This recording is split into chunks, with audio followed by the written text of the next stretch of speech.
Hello all, this is a see what it can be. It's kind of, in this case, Christmas-like, but it all goes as inspiration for all kinds of tablecloth or other textile you might want to change into something else.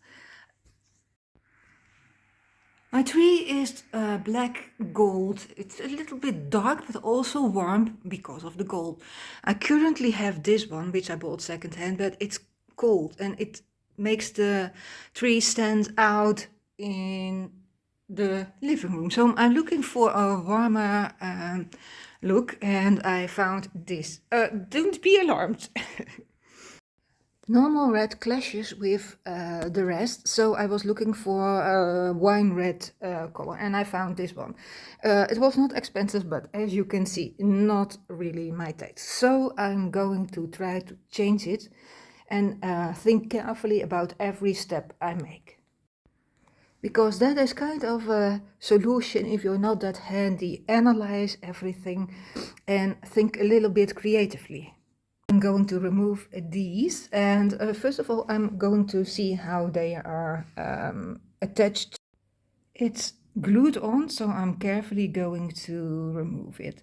The reason why I did not know that in advance, because I bought this one through Vinted, and you can't check how everything is attached before you buy it.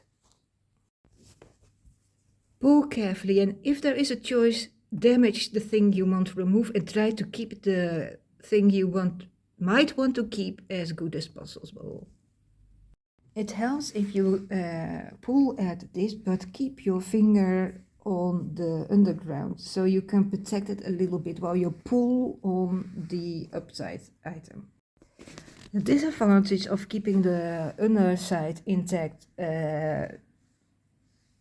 is that the glue remains there because you're pulling off the other item, and sometimes some parts of the item above sticks on. What I'm now going to do is try to remove the glue as good as possible by pulling on the glue, and then I'm going to wash it. This is the first step. Later on you can see, if you washed it, how it ends up, and if you might want to cover it with an applique or something like that. But I also don't like the white corners.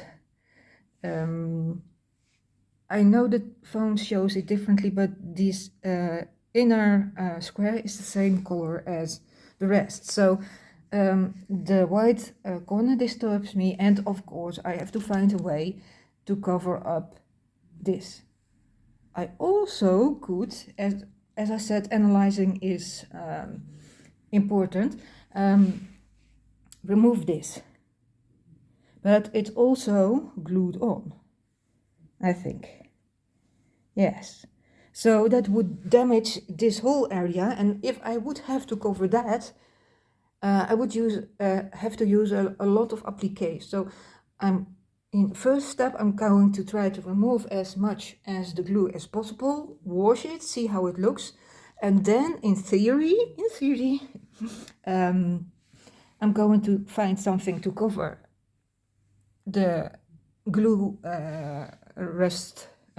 leftovers, and maybe some ribbon to glue over these white corners, because as I said, this is also glued on, and if I remove the whole square, then I would damage a lot, I think. One could also think of removing it, looking how it looks, and then if it looks terrible, you could stick it back on with glue. So that are the options. Always analyze what I could do, and if I do something, can it be salvaged if I do not want it that way. So in this case, you could remove this, see how it looks under it, and if you think, then you could put it back. And funny thing is that I say to you, analyze everything, because now I realize that maybe before I start removing all this stuff and put some energy in it, I might want to have a look first at how it would look under it. So what I understand, I think, as you can see, it's only glued at the edges. So that would mean if I removed those, then I would only probably have to cover the square with some ribbon. And that might be nice also.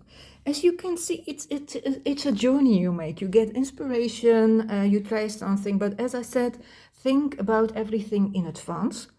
In some cases you can, as I said, you can put it back on if something went wrong. In this case, if I really would mess up, I could put those back on, but no, I don't think so. So anyway, I might, before I start scratching off the glue, remove one square and see how it looks. And then I might dive into my collection of all kinds of ribbons and laces and see if I have a kind of gold that matches this one. Let's see. Well, it looks a little weird, but it's easy solvable by using some ribbon over it. By the way, it also looks a little bit like snow or fur, the leftovers of the square, but I think it would be more luxurious if I find gold ribbon or lace to make the square. And I think I'm going for this. So you only have some kind of golden squares, but under it a luxurious velour kind of material. What's important is that if I find lace or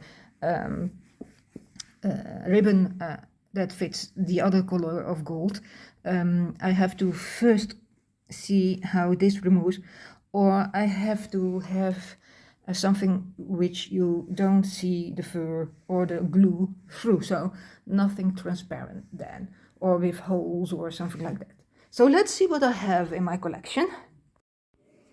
Well, after a long time of experimenting, because not everything looks the way you think it's going to look, plus you have to bring it together all, I'm going to cut this ribbon in two parts and make a triangle square from that, and then the rough edges will be etched with this gold band. This is the best I could do with the stuff I already had, but I'm not very unhappy because I wanted indeed to bring black and gold into it also to make it form a whole with the tree. So you have the tree black and gold on the skirt. There is also black and gold, but also wine red, which kind of matches with this, which is more aubergine eggplant, but okay. So I'm going to try to cut off carefully those fluffy lines, but if that does not work out, I think this will cover it enough. I cut the furry stuff away as far as possible with this. This is normally used for cutting open bandages without reaching the skin. It has a slightly up pointed point. But I also realized that I could try to peel off the glue, but then I would lose the square which I can follow, and also you don't know how it comes out under the glue, so I'm keeping it as bold as possible, and I'm now going to create the outer square. I'm starting at the side which doesn't show that well, then I do the other side, and then when I have it, the skill in my hands, I will do the front square. Well, it looks nicely. Not perfect, of course, because even though I try to be very precise, the lines are also not very precise, of course, but the idea is there. Maybe I don't even have to put in an extra line of this. I have to see step by step. Well, this is the current result, and if it was a normal tablecloth, I would say this is enough. But since my gold and black Christmas tree is kind of very intense, and it's Christmas, of course, when everything is more rich anyway. Also because the inside might get loose a little bit, I think really of adding as planned the inside, which also will attach the edges of the black, make it extra rich for Christmas. Okay, and this is the end result. It still has to dry, and I will show it around the tree also, but this is the in-between result. And here is the end result. Maybe in the future I will put something in the center of those squares, but for now this year is perfectly fine, I think. And if you enjoyed this video, please like or subscribe, and thank you for watching. Bye.